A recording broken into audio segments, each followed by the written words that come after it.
ঢাকা ৩২ নম্বর শেখ মুজিবুরের বাড়ির বর্তমান অবস্থা, এটা থেকে একটু শিক্ষা গ্রহণ করা যায় যে এটা যে স্বৈরাচারী সরকারগুলোর পরিণতি এইভাবেই হয়। ছাত্র জনতার এই ঐক্যতা বা এই ঐক্য যদি থাকে, আমাদের দেশে আর কোনো নতুন করে কোনো স্বৈরাচারী দেশ শাসন করতে পারবে না বা তারা ভয় পাবে। এই ঐক্য ধরে রাখার দরকার। আর এখন হাস্যরহস্য বা যাই বলি, আসলে এটা একটা উজ্জ্বল দৃষ্টান্ত হয়ে থাকবে বাংলার এই ৫৩ বছরের স্বাধীন বাংলায়। ছাত্র জনতার এই গানটি ছাত্র জনতার জাতীয় সঙ্গীত বানানো হোক।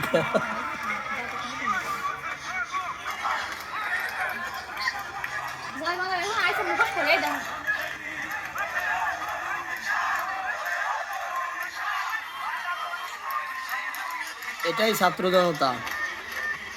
বারবার তারা প্রমাণ করে দিয়েছে এদেশের বুকে যে ছাত্র জনতা যেখানে লাগে তার শেষ দেখেই ছাড়ে।